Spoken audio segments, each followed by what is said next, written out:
So I'm Ann Stapleton. I work at Rimrock in HIV care and also internal medicine and infectious diseases. I'm the program director for our training program here at Eisenhower in Renton Mirage, which you all know. So here are my disclosures. And my learning goals today. Well, this is a pretty big topic. So to some degree, I'm going to give you where to get more information. I'll probably talk too fast a lot of the time during this talk. So what I'd like to get across to you is what's the epidemiology of women living with HIV? What are the differences in terms of the management of women living with HIV, prevention and treatment, infections and complications that are unique to women, and thinking about life course events such as pregnancy and menopause? What do you do with your management during those times? And how does it impact the management of the woman's health care in general? So first I want to bring forth some things from the Office of Research in Women's Health. This was presented in one of their newsletters last summer, in which they actually introduced an interview with Gina Marazzo, who's currently the head of NIAID. This is the concepts of sex versus gender. So sex is basically physical and physiological, a biological construct that includes anatomy, physiology, genetics, and hormones. And gender, as they are trying to define, and many other places in the literature people are trying to adhere to this, it includes gender identity and expression thereof, roles and norms, many of which come from the society in which the woman lives, social and cultural expectations about status of that person, power relationships, both at home and in the workplace, and characteristics and behaviors associated with certain sex traits. Some of these are frankly stereotypes, and equality and equity play a role. And so this is a much sort of bigger and squeezier realm, but they are trying to influence the literature so that when people are talking about biological constructs, they use the word sex, and they use gender more in a sociological context. As you'll see as I present some of the data, even from our major governmental bodies, that doesn't always happen. Okay, so here is World Health Organization data on worldwide HIV. So there's almost 40 million people living with HIV worldwide at the end of 2023 when they last published an accounting of all this. 65% of them are in Africa, WHO African region. About 53% of these were women and girls. So women was 20.5 million. So this is all broken down here in this figure, if you ever need that for something like a talk like this. So in the United States, we're speaking of cisgender women. This is primarily CDC data, and it's about a year behind. The terminology is, again, cisgender based on assigned female sex at birth. You probably can't read this table very well. I guess you can better than I thought. I cut this out of one of like 300-page thing, 11 tables, whatever, just to show you what are the basic numbers. So it's 22% of the people in the United States who are living with HIV are cisgender women in 2022. Among those people, 80% had acquisition of HIV through a heterosexual contact, and 19.4% are injection drug use. The small balance thereof is things like blood transfusions. So who is affected the most among US women? Unfortunately, the prevalence in just about every statistic, I can never say that word, why did I even try, is worse among non-white women in our country. So at the end of 2022, the prevalence rates among Black and Hispanic Latino women were as follows. So overall, there were almost 500,000 people living with HIV who were Black and aged at least 13. And this is 40% of all people with HIV, 7 times the rate for white people overall, and 69% of these people are male. So that leaves about 150,000, almost 153,000 Black and African American females living with HIV. Then if you look at the population prevalences, and this is a little bit hard data to get, in part because of the pandemic. That's why you have a 5-year period here. And they do have some caveats, but if you take which age group has the highest prevalence, in white people, versus Latino women and Black women. If you look at this, these figures, this is per 100,000 population. It's 1,524 people per 100,000 among Black women. This is 55 to 64. As Hispanic Latino women, it's around 500. It's around 100 for white women. So there's this huge disparity, 15 times more Black women than white women and 3 times more Hispanic and Latino women. So it's a tremendous burden borne by Black women in our country. This is UN AIDS in women and girls worldwide. So this is new infections. So this would be incidence data. In 2023, 44% of all new HIV infections were among women and girls. In sub-Saharan Africa, women and girls of all ages accounted for 62% of all new HIV infections. So not a very promising statistic. In all other regions, it was about 3/4 men and boys. This is really a pretty grim line, this last line here. Every week, 4,000 adolescent girls and young women aged 15 to 24 in that time period became infected with HIV. And 3,100 out of the 4,000 new infections were in sub-Saharan Africa. That's a really challenging part of the world for women. So here are data on new diagnoses of HIV in U.S. women. Again, this is 2022. This is where the CDC was able to come up with some data. So men are still heavily affected and disproportionately in our countries. You can see here the number of new infections in men is 79%, 18% women, cisgender, and here transgender women. And these non-binary and transgender figures are thought to probably be underestimated. But it's in our country, it is kind of a reverse of what we're seeing in Africa. So again, unfortunately, the CDC incidence data as well as the prevalence data also show that Black people are disproportionately risk of HIV infection. So here's all Black and African American people, men and women. Incidence last year was the highest in that group, followed by Hispanic and Latino people, and white people were far below that. And this is the proportion of the population. You can look at the difference in this bar versus how many people are Black in this country, and white people. It's quite reversed in terms of the impact in the population. This is another breakdown. Again, this is the 5-year period, 2018 to 22. And this is the incidence of HIV among Black and African American females. There's about 8 times the risk for white females and 3 times. This is acquisition of new infections in that year, 3 times the rate for Hispanic and Latina people.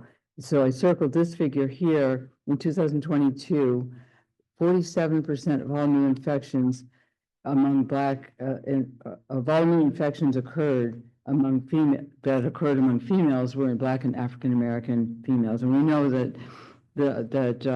those women are not half the female population in this country. You can see that in males in this time period, these lowered incidences have a star by them and a percent and an arrow because they are significant statistically. Black and African American women remain pretty flat, went down a little bit, but it's not significant. Flat and among Hispanic and Latino. So basically not a lot of progress is happening here for this particular cohort. So how about transgender women? This is a harder thing to come up with. Most of these data I took from our HIV guidelines, which have the best referenced section. I have not called out all the particular references. So if you want to see where I got these figures, that would be your best place to look. So how many people in the US identify as transgender? No one's really sure, but somewhere around 1%. However, the Pew Research Center has been doing research in younger people aged 18 to 29, and 5% of adults in that category report a gender which is not the same as what was on their birth certificate versus 0.3% of people over age 50 reporting the same. So it is probably underestimated, and perhaps it could be rising. No one really knows. In terms of global HIV prevalence among transgender people, again, this is from our own US guidelines, transgender women, almost 20%, huge, and transgender men, 2.6%. New diagnoses in 2022, I showed you the other figure for the United States, thought to be fairly solid, 2% were transgender people. And again, they are not 2% of the population in many of these places. However, this is some largely bad news. From 2018 to 22, HIV diagnoses increased among transgender and non-binary persons while they remained stable in the other gender groups that were examined. Young people were particularly at risk. 31% of the new diagnoses were in people aged 13 to 34 in 2022. And in the HIV-related deaths, we just heard about that from Dr. Rodriguez, transgender women were the only gender group that experienced an increase in deaths from HIV in this time period at 20%. So there's a lot of work to be done. Okay, so how about, this is just another look at other risk factors for HIV that does cross over to women. I thought this was kind of interesting because except for gay and other MSM, there is some crossover between some of the categories here and being a female. So this is looking at worldwide. What is the median HIV prevalence among adults 15 to 49, 0.8%. These are their words: marginalization, discrimination, and criminalization. So there are some countries, obviously, worldwide that actually criminalize HIV. That resulted in higher median prevalence among certain groups. So in Eastern and Southern Africa, just living there and being aged 15 to 24 gave you higher risk. All of these analyses always show that gay men and other men who have sex with men have a higher risk of HIV acquisition than almost any other group, except for, unfortunately, transgender people, and then people who inject drugs, being a sex worker, or being in prison. So lots of social inequity is related to the overall statistics for HIV, and as I've just shown you, same for women, in some populations even worse. So I'll pivot now to some very brief discussion of the biological differences in HIV infection based on sex. And so then I mean the biological aspect of having two X chromosomes. So the work of Dr. Sapphire, who's in La Jolla Institute for Immunology, has focused on chromosomal differences between the sexes and sex-steroid hormone levels. And just to review, males are XY and females are XX, and this is leaving aside other variations in complements of chromosomes. The X chromosome is larger, it has more gene expression, and it's got about 1,000 genes involved in immune responses and regulation on it. And one X is inactivated during development, but it's been found that that's not completely true. So there are still some genes working on the other X chromosome in women, or females, after the partial inactivation. So there are some immune-related genes that are expressed in both of the women's, females' X chromosomes. So females do typically mount a stronger immune response to infections than males. The downside is, as we've heard, and we will continue to hear all day long, inflammation is huge in HIV. So there is a greater risk for long-term inflammation, and as probably anyone who's done any internal medicine, family practice, or primary care work, autoimmune diseases are far more prevalent in women, and this is potentially exaggerated in women living with HIV. So some of the other work of Dr. Sapphire has shown that estrogen levels correlate with antibody responses to vaccines, and she's been doing this work in mice with flu vaccine, but this is reflected in clinical studies of women. And it's probably due to similar mechanisms. Some of the things we see in clinical practice is that premenopausal women tend to have higher CD4 counts and lower HIV RNA levels as compared with age-matched men. And this is thought to be due to a protective effect of estrogen. Okay, so this is a really big topic of what are gender-based roles, norms, and societal power structures do to the care of HIV with women and even acquiring HIV. It's a pretty busy slide. I'm going to go through it quickly. This is not to not be respectful of some of the enormously important topics here, but we will not have time to go through it. But there are some people described in a newsletter that I'll call out in my references if you want to read more about research in this area that's ongoing. So gender-based factors do affect women's risk for exposure to HIV. In many societies and relationships, unfortunately, women have a harder time refusing unsafe sex. The ability to be tested and treated for HIV and adherence, as I think we saw in the trials of lenacapavir, is really important in all over the world and in the dynamic of certain women's lives. Gender inequality, reduced societal and economic status. The stigma of having HIV can be greater in some societies for women. Power imbalances in the romantic partnerships they are in, their workplaces, and then other issues that do cross gender and sex, substance use, lack of health insurance or healthcare access, and intimate, it should say partner violence. We all know that crosses all boundaries. So there are some proposed means of addressing the issues of some of our professional societies, and the Office of Research in Women's Health is trying to promote intersectional equity-informed, and by the way, trauma-informed and data-driven research. The Infectious Disease Society reminds us as providers and primary care providers in particular, we should always ask about intimate partner violence, and we should address life course events such as pregnancy, the potential for pregnancy, and menopause. And I'll talk about that a little bit later in the talk here. And in our structure, if we're able to do it, having navigators and case management does support treatment adherence. Prevention, these are my words, make it more accessible and easier. So the Purpose 1 study presented at the International AIDS Society meeting using lenacapavir, as Dr. Gauthier mentioned, they had no seroconversion among people, 2,400 women in Uganda and Kenya versus 1 to 2% infection rate in those who were on an oral regimen. And I was not present at the meeting, unfortunately, but as many people have mentioned, there was a standing ovation for that. And one of the reasons that is so powerful, as Dr. Gauthier mentioned, is that you can come twice a year and get your injection, and nobody may know. And there's a huge difference in many people's lives in certain places in the world. So there is some good news about women from the UN AIDS data. In terms of getting therapy, they're actually outstripping men. So in people aged 15 years and older, 83% of women have access to ARVs, as well as in comparison with 72%.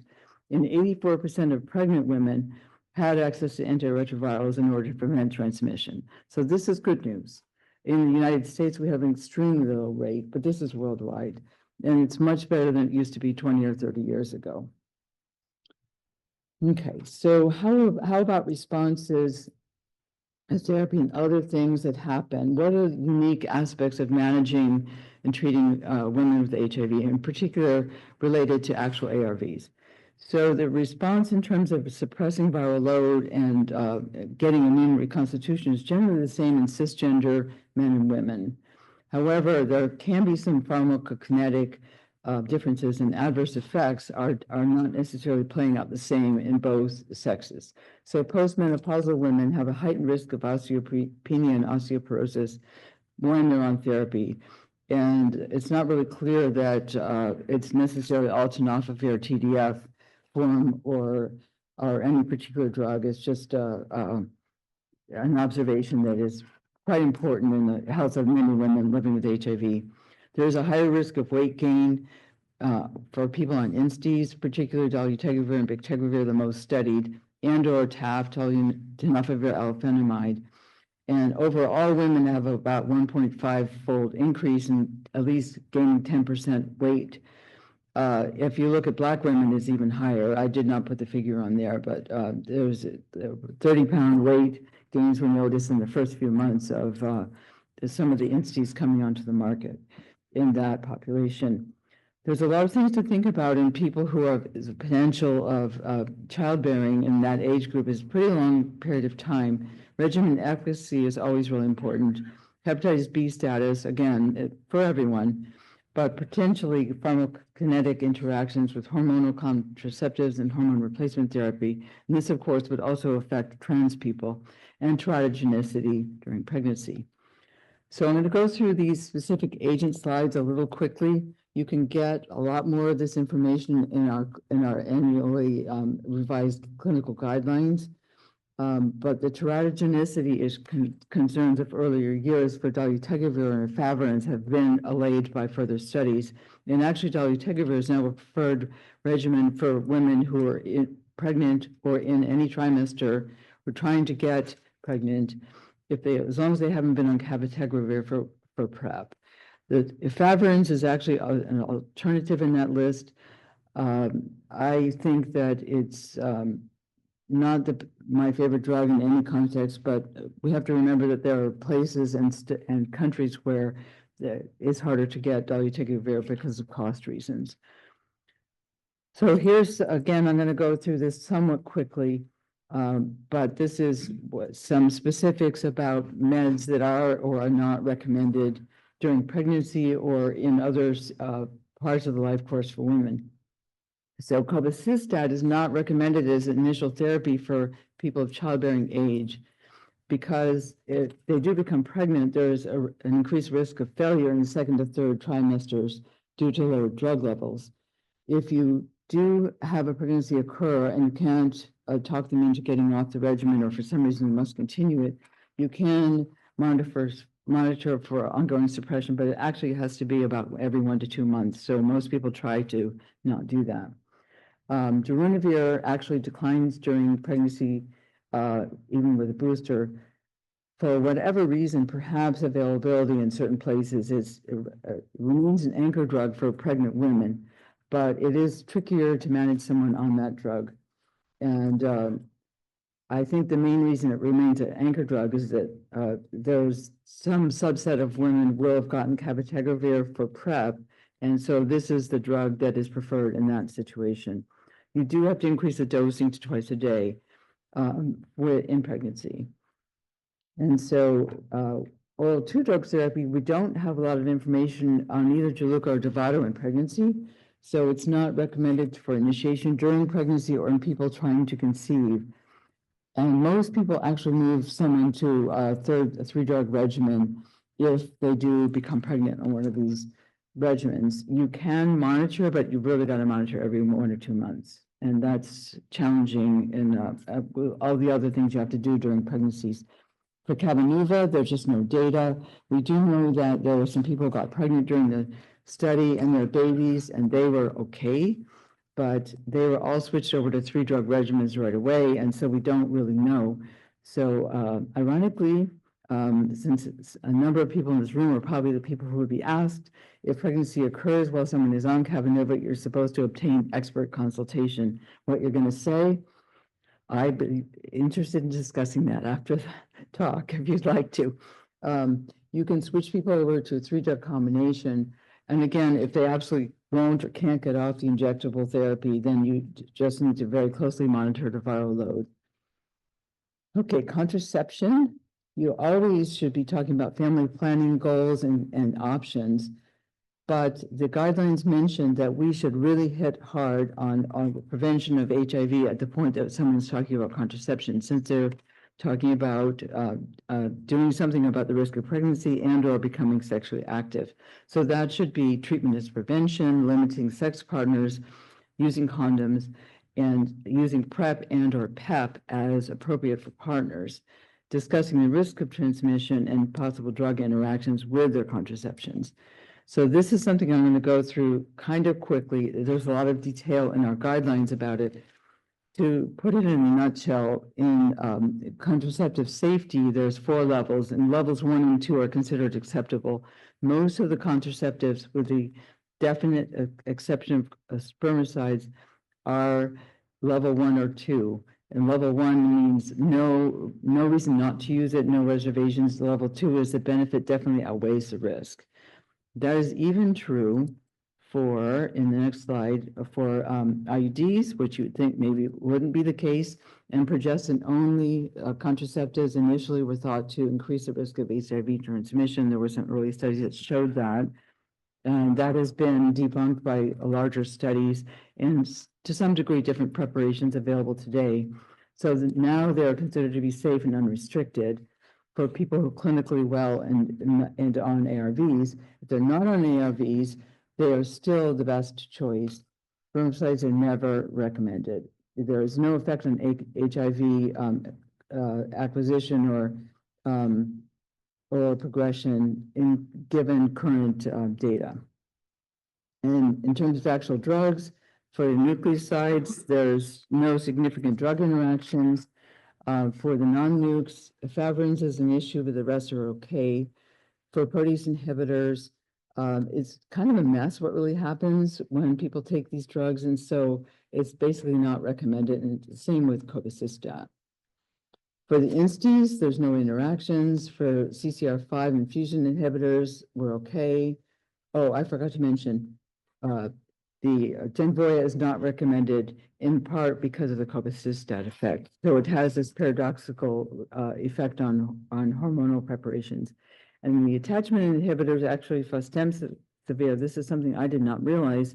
You need to keep the doses of at least certain preparations of estrogen low enough that you don't promote thromboembolic events. And this actually could be important in transgender people. So quickly, I'll go over vaginitis. It's more common in women living with HIV, even well controlled and fully suppressed. We're talking about BV or bacterial vaginosis, candidiasis, and trich. Why do we care about diagnosis and treatment? Well, they can be more susceptible to STIs when they have these infections, and they actually can increase their shedding, even in modern studies and modern meds. Therefore, some increase in risk of transmission to partners, and PID is more common in people with trichomonas.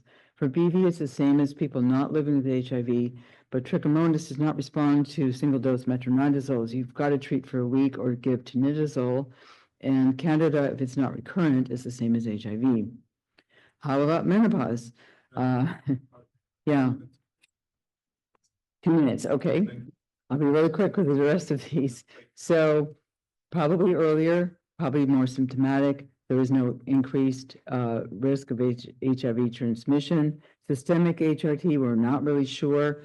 For topical therapy in the vagina to decrease symptomatology, very likely safe and probably should be used more. Frailty, big deal. We need to do more study of it. Cancer screening, we heard a lot about this in these slides. You can refer to them. This is basically a reiteration of what's in the new IDSA guidelines, and Dr. Rodriguez already went through this, so I'm going to just show you these slides are here for your reference. This is all the verbiage in the paper, which is not yet out. Gives all the details about how often to screen for everything. And I do not want to get to the end of my 2 minutes till I get to transgender people.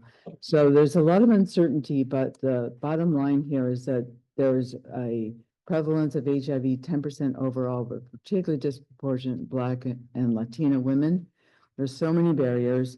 There are unmet subsistence needs in many people, which is pretty tragic and something that society really needs to address. One of the things that is beginning to work is connecting gender affirmation care with HIV care. People really care about their gender affirmation. They need to get their hormones, and they will come in and take their meds, particularly if you have some navigators helping them with the ARV piece of it.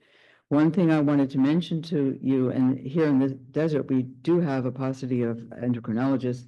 There are links to all of the guidelines in our NIH guidelines, including actual reiteration of what estrogen and testosterone levels you're looking for in trans women and trans men. And then I also included some slides with the details of all the drug interactions. I guess it's not going to go back, but you saw what I had. Those are in our guidelines as well. These are my sources. This is a really interesting newsletter. This, of course, for world data, and our NIH is our mainstay for many years of our guidelines. And then I included some other papers that talk about some of the other issues or give you other guidelines related to perinatal transmission and that sort of thing. So sorry for the very speaking talk. And if there are any questions, I'll be happy to answer them.